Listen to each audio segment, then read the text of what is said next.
ഏലം planting പ്രോസസ്സിൻ്റെ first step ഇതാണ് തട്ട എന്ന് പറയുന്നത്. ഇതാണ് നമ്മൾ നടുന്നത്.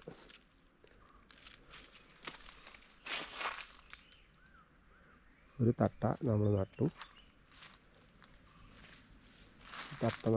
ആ തട്ടയിൽ നിന്ന് ഈ കാണുന്നത് കണ്ടോ, ഈ ഒരു തട്ട നട്ടതിന് ശേഷം ആ തട്ടയിൽ നിന്ന് ചിമ്പെന്ന് പറയുന്നത് കണ്ടോ, പുതിയ ഇത് അടിച്ചു വരുന്ന ഇതിനാണ് ചിമ്പെന്ന് പറയുന്നത്. ഇതാണ് ചിമ്പ്. അപ്പോൾ ഒരു തട്ട നട്ടു, തട്ടയിൽ നിന്ന് ചിമ്പുണ്ടായി. ഇനി ആ ചിമ്പിൽ നിന്നാണ് നമുക്ക് ശരം എന്ന് പറയുന്നത് ഇത് ഉണ്ടാവുന്നത്. അതൊക്കെ ഞാൻ കാണിച്ചു തരാം. ഇത് ഞങ്ങൾ കഴിഞ്ഞ വർഷം വെച്ച ഇതാണ്. ആ തട്ട നട്ട് ആ തട്ടയിൽ നിന്ന് ചിമ്പുണ്ടായി. ആ ചിമ്പിൽ നിന്നാണ് ശരം എന്ന് പറയുന്ന ഇതുണ്ടാവും. ഇതാണ് ശരം.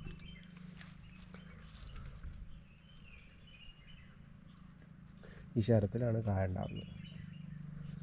നിങ്ങൾക്കാണ് ഫ്ലവർ ഉണ്ടായി. ഫ്ലവർ അത് പിന്നെ കായായിട്ട് ഫ്ലവറിൽ നിന്ന് കായ ഉണ്ടായി. അങ്ങനെയാണ്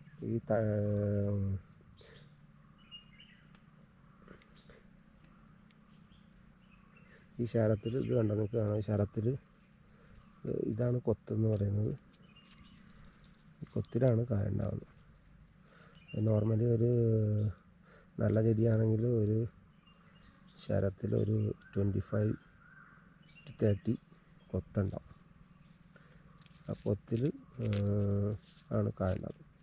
ഒരു കൊത്തിലും ഇതേ പറഞ്ഞ പോലെ 20 to 30 കാസ് ഉണ്ടാവും.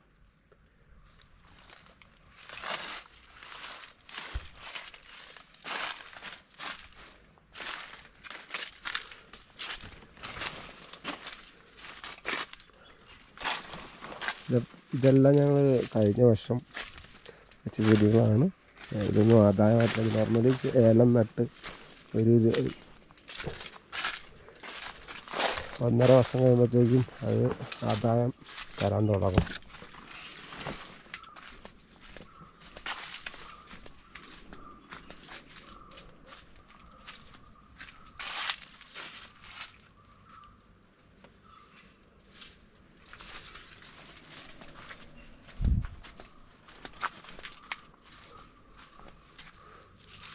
ഇത് കണ്ടോ, ആ ഒരു കൊത്തിൽ കായകളുണ്ടാകുന്നുണ്ട്. അപ്പോൾ നമ്മൾ പറിക്കുന്നത് ഇവിടം മുതലാണ് പറിക്കുന്നത്. അത് ഇത് പറിക്കും, അതിനുശേഷം ഇത് പറിക്കും. അതാണ് ഓരോ 45 to 50 ഡേയ്സിൽ എല്ലാം കായെടുപ്പ് നടക്കും. അപ്പോൾ ആദ്യം ഇതും എടുക്കും. അതിന് ശേഷം ഇവിടെ പിന്നെയും കായുള്ളത് അടുത്ത 50 ദിവസത്തിന് ശേഷം കൊടുക്കും. അങ്ങനെയാണ് ഇതിൻ്റെ.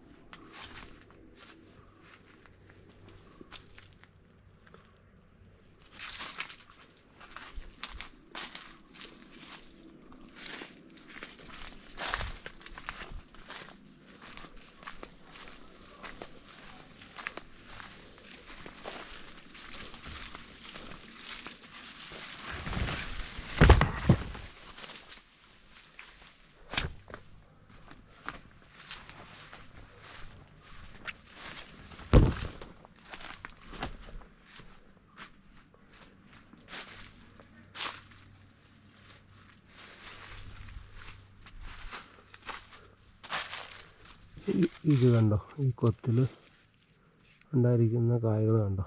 ആ കായകൾ നിങ്ങൾക്ക് കായയുടെ സൈസും കളറൊന്നും കണ്ടോ. അത് നന്നായിട്ട് മൂത്തതുണ്ട്. പിന്നെ അടുത്ത ഒരു 50 ദിവസം കഴിയുമ്പോൾ പറിക്കാനുള്ള കായുണ്ട്. പിന്നെ പല സൈസിലുള്ള കായുണ്ട്. ഒന്നിച്ചെടുക്കുന്ന ഇതര പ്രോസസ്സല്ല.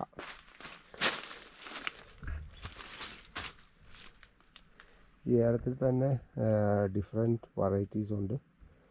ഇത് 9 വോൾട്ട് എന്ന് പറയുന്ന കായാണ്, ഏലമാണ്. ഇതിന് സൈസ് കൂടുതലുള്ള കായകളായിരിക്കും. നമ്മുടെ ഇവിടെ ഒരു 4-5 ടൈപ്പ് ഇതുണ്ട്. ഈ കാണുന്നത് 9 വോൾട്ടാണ്. നിങ്ങൾക്ക് കായുടെ സൈസ് കണ്ടാൽ നിങ്ങൾക്കറിയാം, വലിയ സൈസാണ്. അതുപോലെ ഇത് വേറൊരു വെറൈറ്റിയാണ്, തിരുതാളി എന്നാണ്. തിരുതാളി, ഇതിന് ശരം, ഇതിൻ്റെ നീളം കണ്ടോ, ഭയങ്കര നീളമായിരിക്കും ഈ ശരത്തിന്. പക്ഷേ ഇതിൻ്റെ ഡ്രോബാക്ക് എന്ന് പറയുന്നത്, ഇത് ഒരു 2-3 സീസൺ കഴിഞ്ഞാൽ പിന്നെ നമുക്ക് കായ ഉണ്ടാവില്ല. അപ്പോൾ മോസ്റ്റ്ലി ആൾക്കാർ പ്രിഫർ ചെയ്യുന്നത് ഇപ്പോൾ ഞള്ളാണിയും കണിപറമ്പിനുമാണ് കൂടുതൽ ആൾക്കാർ പ്രിഫർ ചെയ്യുന്നത്. പിന്നെ 9 വോൾട്ട് ഉണ്ട്, പിന്നെ പല പേരിലും ഇപ്പോൾ ഉണ്ട്, ഇലച്ചെടികളുണ്ട്.